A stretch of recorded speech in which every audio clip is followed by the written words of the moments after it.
What's up, you guys? Welcome back again to your Heroclix headquarters. Today we're going to take a look at some brand new convention exclusives straight from Adepticon. So without further ado, let's take a look. Starting things off, we have a brand new Iceman, and he looks pretty cool if I do say so myself. He's got the X-Men and Defenders team abilities. He's got Champions, Defenders, Marauders, X-Factor, and X-Men keywords. He is also unique, so you can only play one of this Iceman. And he starts off with a trait, the Champions, which gives him leadership and willpower, and if all non-bystander characters on your force are the same point value, Iceman can use the following effect matching that point value. So if everyone on your team is 50 points, other friendly characters have flight and can use toughness. If everyone's 75 points, other friendly characters can modify attack and defense +1 and use sidestep. And if all characters are 100 points, then friendly characters modify combat values +1 and can use willpower. So those are all really powerful effects. Now that last one doesn't say other friendlies, it just says friendly characters modify combat values +1.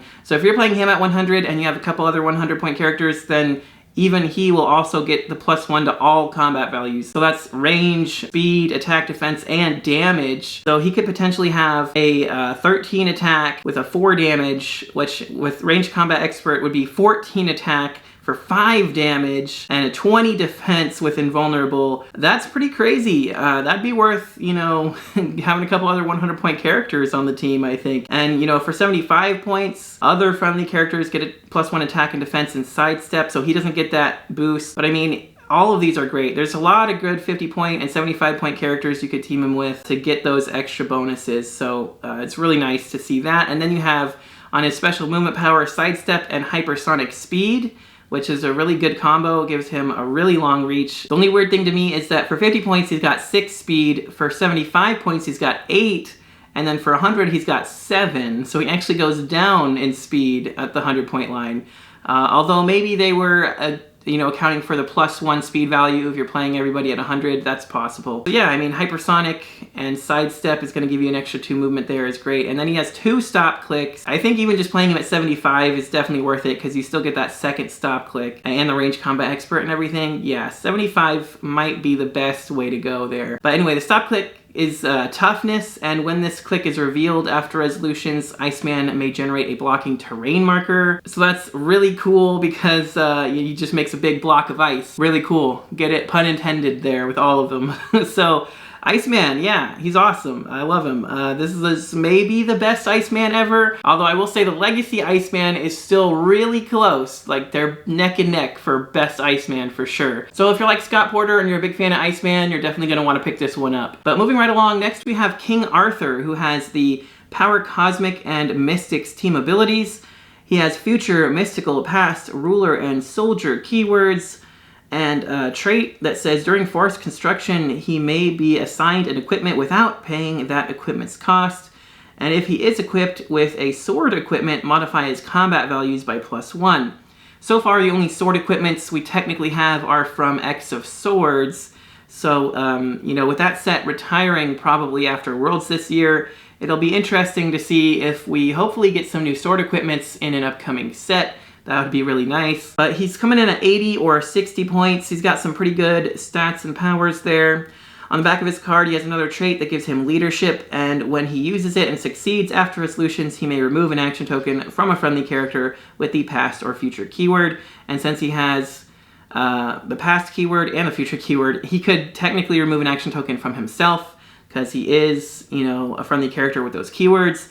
So it's kind of like willpower and leadership at the same time, or it could be like a double leadership because you could remove 2 tokens from 2 different people. And it doesn't sound like they have to be adjacent for that second token, so you can remove it from somebody across the map. That's always really cool.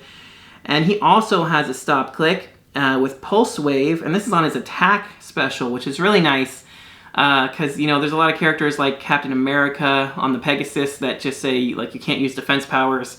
So those always cut straight through the stop clicks that are on defense, but if they're on attack or damage or somewhere else, like this one, it's not going to be able to stop that. You're still going to get that stop. So yeah, it gives him Pulse Wave, and when King Arthur uses it, hit characters are dealt 3 damage instead, and after resolutions, KO King Arthur. So yeah, Excalibur can cleave even atoms. I'm not sure exactly what story this guy was from, but it sounds like he freaking used Excalibur to like hit an atom and create a nuclear explosion and blow himself up, I'm guessing. So that's freaking awesome, but I saved the best for last. Next up, we have none other than old King Thor, who's also a unique. He's got the Asgardian Avengers Cosmic Deity, Future Ruler, and Warrior keywords. Pretty much everything you'd expect there. He's power cosmic as well, or cosmic energies, sorry. Still gonna keep saying that. So of course he's protected outwit and got willpower.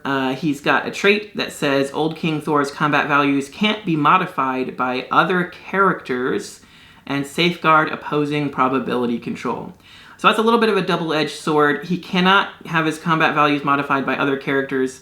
It's really nice so your opponent can't like perplex him down, but it also kind of sucks because he can't be perplexed up or enhanced or empowered or anything like that. But safeguard opposing prob is really good too. But then he has another trait that gives him giant reach 6 because of Mjolnir. That's freaking awesome.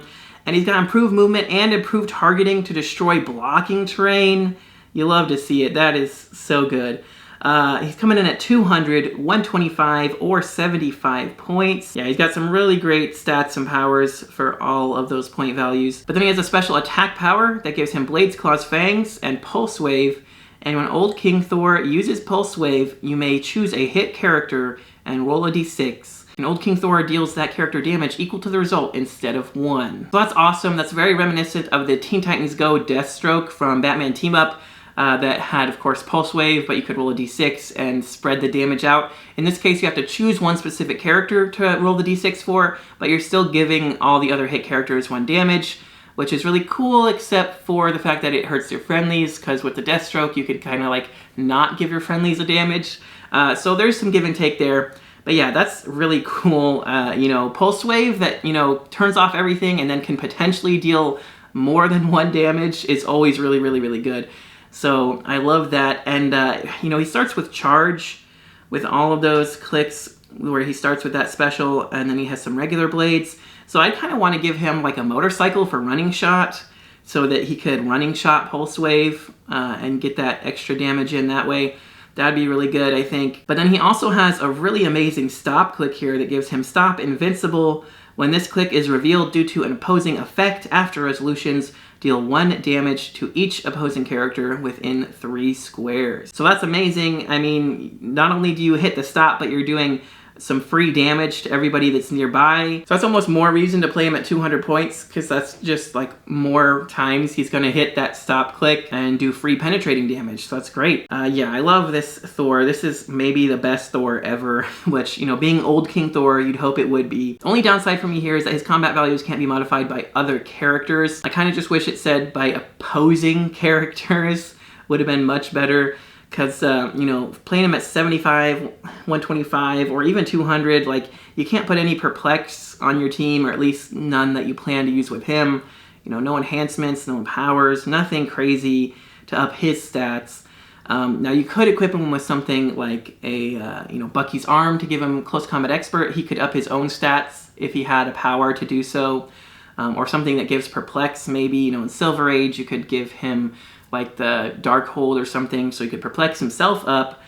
But yeah, other characters can't modify his combat values at all, which is a double-edged sword, like I said. But, you know, otherwise, everything else about this guy, you know, he's shooting through blocking, he's running through blocking, pulse waving for potential 6 damage with the blades roll. This dude's nuts. You know, outwit and prob down the dial is great. 3 stop clicks that deal damage to every opposing character within 3 squares. So I really like all of these figures. You know, the King Arthur, the Thor especially, and the Iceman are all really, really awesome figures. What a great way to kick off our 2024 convention season. I can't wait to see what else is down the line coming up for Worlds and everything. I hope we see even more awesome figures like these. Hopefully some more sword equipment too. Speaking of sword equipment, we are also supposed to get a new construct. They previewed like a broadsword construct. So if that happens to come out between me filming and editing this, I'll have it on screen for you. If it's not on screen, then we don't know what it does just yet. But I'm sure it'll be out like any day now, probably tomorrow or later today. But regardless, you know, it's great to get new constructs. Hopefully we see more soon, because we're supposed to be getting a lantern set next year. So that's gonna be amazing, and you're gonna want more constructs for those. And hopefully they could reuse that